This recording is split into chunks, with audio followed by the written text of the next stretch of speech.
नमस्कार। World news में आज अमेरिकी राष्ट्रपति डोनाल्ड ट्रंप के फैसलों को लेकर लगातार विवाद देखा जा रहा है, लेकिन अब जो कदम वो उठाने जा रहे हैं उससे पूरी दुनिया टेंशन में नजर आ रही है।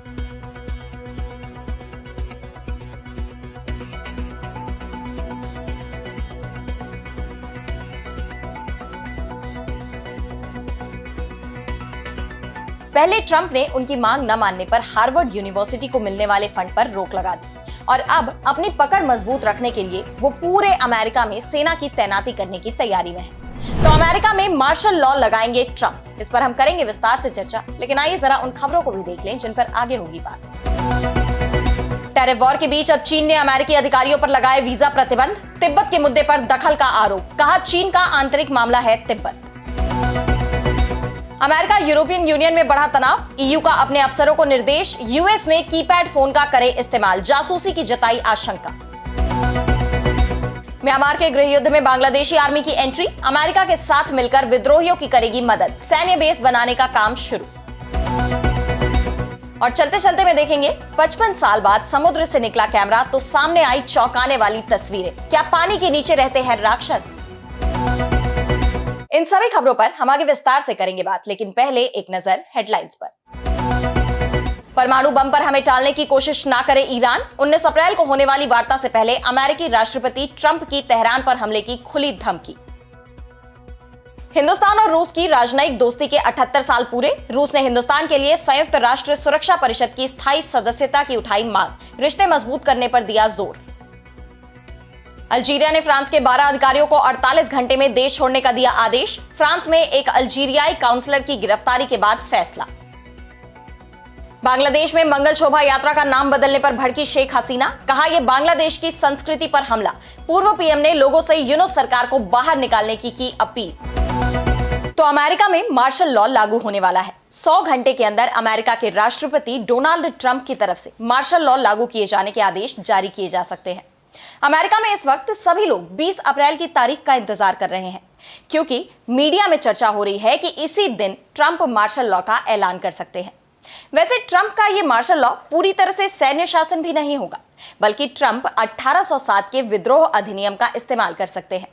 वैसे तो जब से ट्रंप सत्ता में आए हैं तब से ही वो चौंकाने वाले फैसले ले रहे हैं और कहा यह भी जा रहा है कि वो संविधान में संशोधन कर राष्ट्रपति पद का एक और कार्यकाल हासिल करने की कोशिश कर रहे हैं और इसी से अब मार्शल लॉ को भी जोड़कर देखा जा रहा है। अगर ट्रंप अपनी इस योजना में कामयाब होते हैं तो ये तय है कि वो एक बार और राष्ट्रपति चुनाव लड़ने के लिए संविधान में बदलाव भी करवा सकते हैं।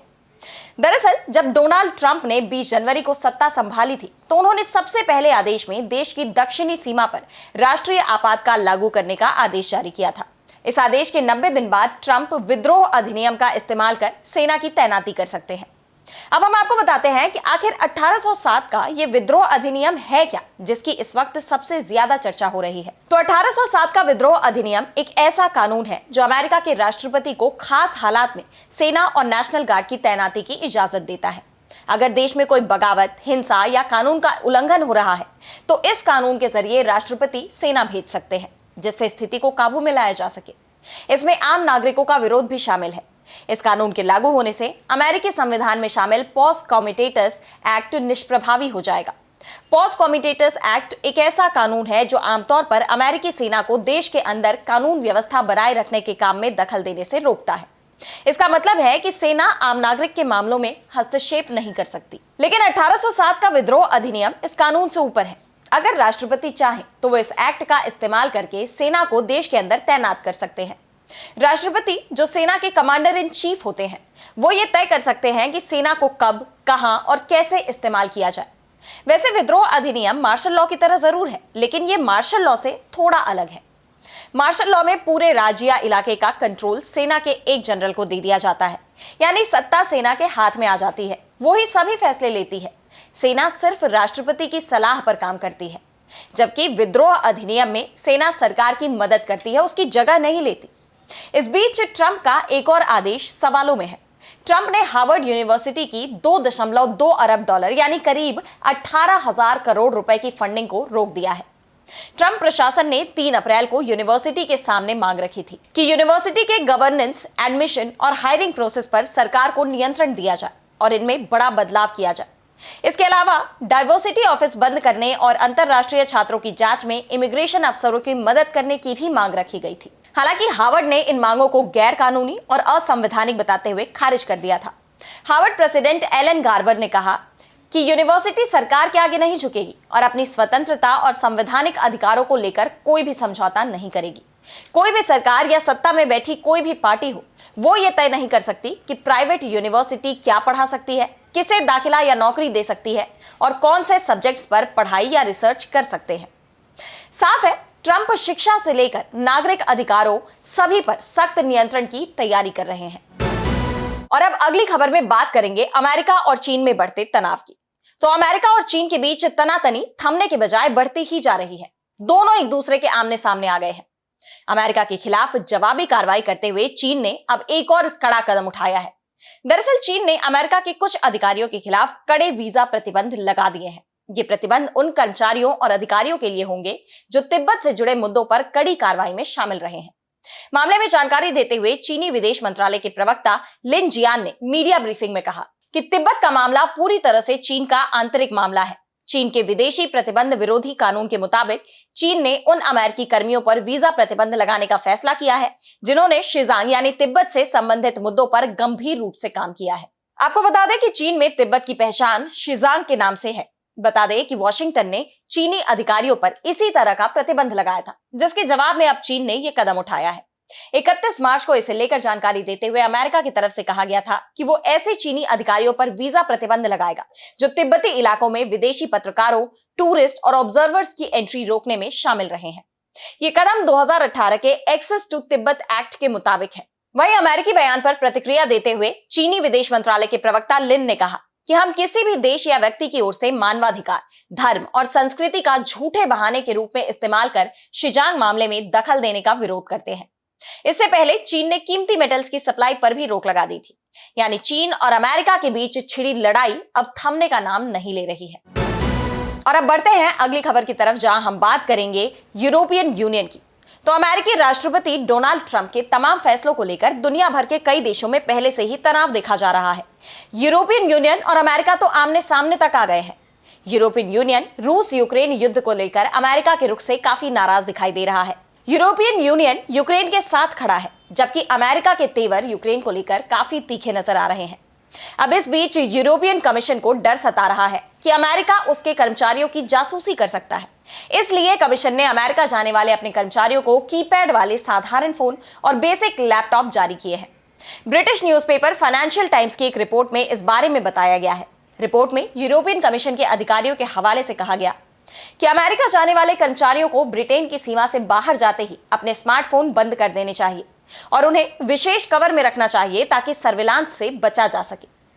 फाइनेंशियल टाइम्स ने अपनी रिपोर्ट में इस मामले से परिचित 4 लोगों के हवाले से लिखा कि अगले हफ्ते IMF और वर्ल्ड बैंक की बैठकों के लिए अमेरिका जाने वाले यूरोपियन कमीशन के आयुक्तों और सीनियर अधिकारियों को इस सुरक्षा उपाय के तहत रखा जाएगा। इन लोगों ने बताया कि चीन और यूक्रेन की यात्रा के दौरान इस तरह के प्रोटोकॉल का पालन पहले से ही होता रहा है। इन दोनों देशों में जासूसी के जोखिम के कारण विदेशी मेहमान स्टैंडर्ड IT किट लेकर नहीं आ सकते। एक अधिकारी ने कहा कि डर है कि अमेरिका यूरोपियन कमीशन के सिस्टम को हैक करने की कोशिश कर सकता है। यूरोपियन कमीशन ने पुष्टि की है कि उसने अपनी साइबर सिक्योरिटी को हाल ही में अपडेट किया है, लेकिन उसने अमेरिका की तरफ से जासूसी की संभावनाओं पर कोई भी टिप्पणी करने से इनकार कर दिया। यूरोपियन कमीशन ने कहा कि उसकी डिप्लोमेटिक सर्विस हमेशा से ऐसे सिक्योरिटी अपडेट में शामिल रही है। हालांकि व्हाइट हाउस और अमेरिकी राष्ट्रीय सुरक्षा परिषद ने इस घटनाक्रम पर फिलहाल कोई प्रतिक्रिया नहीं दी है। यह घटनाक्रम ऐसे वक्त में हुआ है जब जनवरी में डोनाल्ड ट्रंप के व्हाइट हाउस में लौटने के बाद से यूरोपीय संघ और अमेरिका के बीच ट्रेड वॉर चल रहा है। ट्रंप ने दावा किया है कि यूरोपीय संघ की स्थापना अमेरिका को परेशान करने के लिए की गई थी। उन्होंने यूरोपीय संघ के निर्यात पर 20% रेसिप्रोकल टैरिफ भी लगा दिया था। हालांकि बाद में 90 दिनों के लिए ट्रंप ने इस पर रोक लगाने की घोषणा भी की और फिर टैरिफ को 20 से घटाकर 10% कर दिया। हालांकि यूरोपीय संघ ने अमेरिका द्वारा इस्पात और एल्यूमिनियम पर टैरिफ लगाए जाने के बाद 21 अरब यूरो के अमेरिकी निर्यात के खिलाफ अपने जवाबी उपायों को फिलहाल के लिए रोक दिया है। यूरोपीय संघ के ट्रेड कमिश्नर मारोस सेफकोविक व्यापार युद्ध को सुलझाने की कोशिश में सोमवार को वॉशिंगटन DC में अमेरिका के कॉमर्स सेक्रेटरी हॉवर्ड लुटनिक के साथ बातचीत भी करते नजर आए। और अब अगली खबर में बात करेंगे म्यांमार की। तो हिंदुस्तान और बांग्लादेश से बॉर्डर शेयर करने वाला देश म्यांमार लंबे वक्त से अशांत है। 1 फरवरी 2021 को म्यांमार की सेना ने लोकतांत्रिक रूप से चुनी गई आंग सान सू की सरकार को हटा दिया, जिसके बाद से ही विद्रोही गुटों और जुंटा सेना के बीच संघर्ष देखा जा रहा है। म्यांमार में हाल ही में आए भूकंप ने भी भयंकर तबाही मचाई, लेकिन उस दौरान भी जुंटा सेना और विद्रोहियों के बीच का यह संघर्ष नहीं थमा, जिसने पूरी दुनिया का ध्यान अपनी तरफ खींच लिया। और अब खबर आ रही है कि म्यांमार में बांग्लादेश और अमेरिका की एंट्री होने जा रही है। बांग्लादेशी सेना म्यांमार के सैन्य शासन के खिलाफ अराकान आर्मी और चिन नेशनल फ्रंट यानी सीएनएफ के जैसे विद्रोही समूहों का मदद करेगी। इन विद्रोही गुटों को पहले से ही अमेरिका से समर्थन मिला हुआ है और अब बांग्लादेश की सेना म्यांमार के रखाइन प्रांत में अमेरिका समर्थित छद्म युद्ध को आगे बढ़ाने के लिए कई तरह की मदद देगी। नॉर्थ ईस्ट न्यूज की रिपोर्ट के मुताबिक बांग्लादेशी सेना म्यांमार के विद्रोही गुटों को रसद आपूर्ति और दूसरी जरूरी चीजें मुहैया कराएगी। सेना की 10वीं, 17वीं और 24वीं डिवीजन को इस काम की जिम्मेदारी दी गई है। इसके लिए बांग्लादेशी आर्मी ने टेकऑफ के पास बेस बनाना भी शुरू कर दिया है, जहां से म्यांमार में मदद भेजी जाएगी। कॉक्स बाजार हवाई अड्डे को भी ड्रोन बेस के तौर पर तैयार किया जा रहा है। यहां से तुर्की निर्मित ड्रोन उड़ान भरेंगे और रखाइन में विद्रोहियों की मदद करेंगे। दरअसल म्यांमार बांग्लादेश से एक बड़ी सीमा शेयर करता है। ऐसे में बॉर्डर के इलाकों में चल रहे संघर्ष की चिंगारी बांग्लादेश में भी पहुंचने की आशंका है। तो दावा किया जा रहा है कि इसे रोकने के लिए बांग्लादेश ने म्यांमार में दिलचस्पी दिखाई है। इससे रोहिंग्याओं के मुद्दे को भी जोड़कर देखा जा रहा है। बांग्लादेश उनसे छुटकारा पाना चाहता है। ऐसे में म्यांमार में उनकी वापसी के लिए रास्ता बनाने की कोशिश भी की जा रही है। आपको बता दें कि बीते कुछ महीने में विद्रोही गुट जुंटा पर काफी भारी पड़े हैं। ऐसे में बांग्लादेशी मदद उनकी ताकत को जुंटा के खिलाफ और ज्यादा बढ़ा देगी, जिससे जुंटा शासन के लिए बड़ी चुनौती के रूप में देखा जा रहा है। और अब चलते चलते में देखेंगे क्या वाकई में पानी के नीचे रहते हैं राक्षस। तो आपने दादी नानी से दैत्यों और राक्षसों की कहानी तो जरूर सुनी होगी। ब्रिटेन के स्कॉटलैंड में भी सदियों से लोग ऐसे ही एक राक्षस की कहानी सुनते आ रहे थे। वो राक्षस जो पानी के नीचे रहते हैं, जिसे नेसी का नाम दिया गया था। माना जाता है कि ये राक्षस एक झील के अंदर आज भी रहता है। इसी की खोज में 55 साल पहले वैज्ञानिकों ने एक रिसर्च की। उन्होंने कुछ कैमरों को झील की गहराई में डाला और अब जाकर ये कैमरा बाहर निकाला गया है 55 साल बाद। कैमरे ने ऐसी तस्वीरें रिकॉर्ड की जिसे देखकर साइंटिस्ट भी चौंक गए। एक रिपोर्ट के मुताबिक 1970 के दशक में लॉक नेस इन्वेस्टिगेशन ब्यूरो की टीम ने लॉक झील के अंदर 6 कैमरे डाले थे। ये टीम 1960 में गठित की गई थी, जिनकी जिम्मेदारी थी झील के अंदर मौजूद दैत्य का पता लगाना। टीम ने झील के अलग अलग हिस्सों में 6 कैमरे लगाए, जिसमें से 3 तो झील में आए तूफान की वजह से खो गए। लेकिन हाल ही में एक रोबोट पनडुब्बी ने बचे हुए कैमरों में से एक को झील की गहराई में से खोज निकाला है। यह कैमरा 591 फीट की गहराई पर था। कैमरे को उसी वक्त कांच के कंटेनर में सील कर अंदर छोड़ा गया था। यह एक क्लॉकवर्क इंस्टामैटिक कैमरा था, जिसमें इनबिल्ट क्यू फ्लैश था। एक बार में 4 तस्वीरें इससे ली जा सकती थी। लॉक नेस प्रोजेक्ट से जुड़े एड्रियान शाइन ने इस कैमरे की पहचान की। वो इस बात से चौंक गए कि कंटेनर में कैमरा इतने सालों बाद भी सुरक्षित था और जो तस्वीरें सामने आई हैं वो भी काफी चौंकाने वाली हैं। उनमें कोई राक्षस या दैत्य तो नजर नहीं आया, लेकिन झील के नीचे का पानी जो धुंधला मटमैला था वो काफी डरावना दिखाई दिया।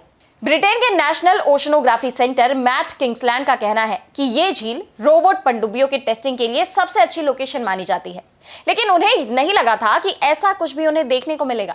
फिलहाल फिल्म कैमरा और उसके केस को द लॉक नेस सेंटर को सौंप दिया गया है। तो आज इस वर्ल्ड बुलेटिन में इतना ही। देश दुनिया की तमाम बड़ी खबरों के लिए बने रहिए DB लाइव के साथ और मुझे दीजिए इजाजत। नमस्कार।